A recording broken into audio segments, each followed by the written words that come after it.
Good afternoon, everyone. I'm Jennie Montgomery. Thank you so much for joining us. Today, we're talking about AI, the Boo Bash, and a new book called The Girl from the Red Rose Motel, drawn from one teacher's real-world experience with homeless students. It's a concern the Richmond County Board of Education has been discussing. They're trying to find solutions to the growing homeless student population. According to the Salvation Army, the Center of Hope shelter houses roughly 17 children a night. 8 of those are school age. The goal is to provide a home and help them succeed in school. We had about 17, averaged about 17 children a night. Of that, about 8 are school aged, and then so the other 8 or 9 would have been 4 and under. Leaders agreeing that they need to make sure those young people have a home and a chance to succeed in school. And someone who has seen what it's like for homeless children in the classroom is with me today. Susan Beckham Zurenda's new book, let me hold it up for you, The Girl from the Red Rose Motel, was inspired from situations she observed in her 30-year teaching career.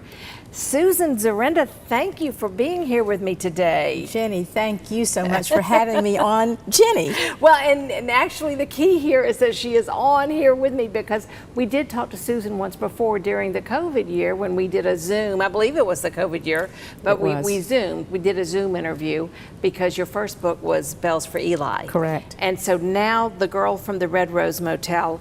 I was so impressed because your background, you were an English teacher in community college and then also in a high school setting. Correct. And it was because of being a teacher, you became so much more aware of students who were, you know, from different backgrounds. Correct. You had polar extremes. I did. My last 10 years of teaching were in the high school in the town where I live, Spartanburg High School.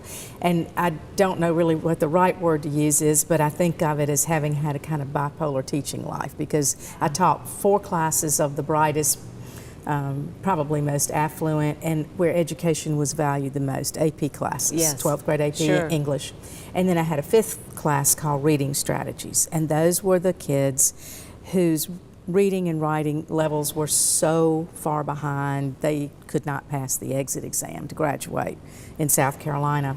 And I was charged with the responsibility of doing what we could do to get their levels up high enough to pass the exit exam. So that was part of the inspiration for the characters of Sterling Lovell, who is this bright, arrogant, affluent young man who's in Angela Wilmore's English class, and then Hazel Smalls, who is in one of Angela's general English classes and who is bright but impoverished and lives in the Red Rose Motel. Right.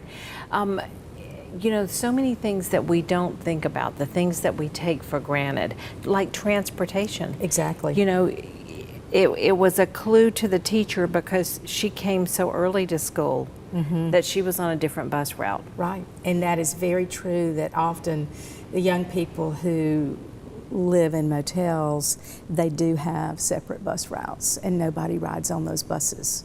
And I guess I would think that part of what you're doing as a teacher, you learn, guidance counselors of course would know, you know, the different students.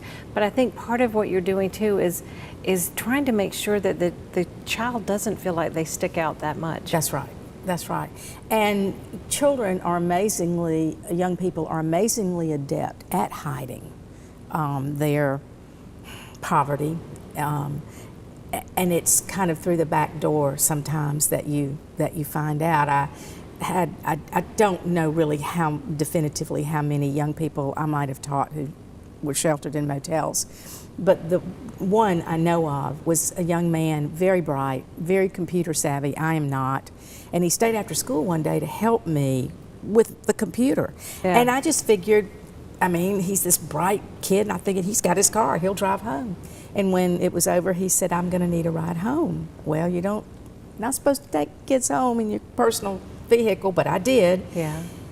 And we went out to the interstate, and pulled up in front of a motel, and it wasn't the worst motel in town, but it wasn't all that swoofed either. Right. And I said, Malika, I cannot leave you here. And he said, yeah, you can. This is where I live.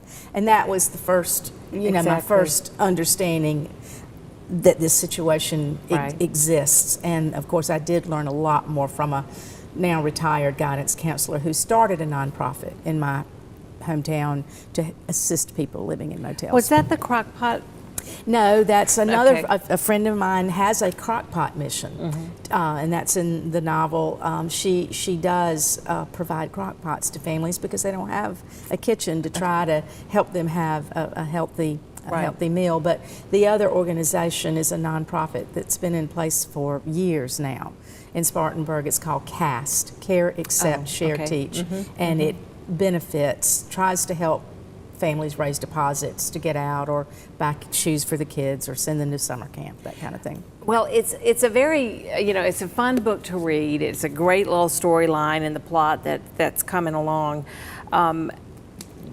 Did your characters, were they just totally made up, or did you draw on situations that you knew from kids? That's a good question. There are two incidents in the novel that are based on, you know, real incidents in my teaching life. One is the chapter early on that catapults the plot into action when Sterling Lovell, who is an amalgam of 8 boys I taught one year in AP English, they call themselves the Crazy Eights. Yeah. I referred to them as the Hateful Eightful. They had banded together in middle school and had been terrorizing their classrooms ever since. Nobody had ever brought them to task, I think because they were so smart. And they were going to go to great schools and the parents were influential. And one day, 3 of those in my class really usurped the lesson, and I sent them to in-school suspension. So Sterling was the first character who emerged, and I wanted to see how he might come to have a new map of the world in his head and call on the empathy which is inside of him, and introduced him to Hazel, who has been sent to ISS. The book, we don't want to give away any of the plot. I was surprised by the ending, and I loved that I was surprised by the ending. It is an unusual ending. Yes, it was. The other thing that I really like is when you have had your book readings, one of the focuses that you try to come across is that there is this need.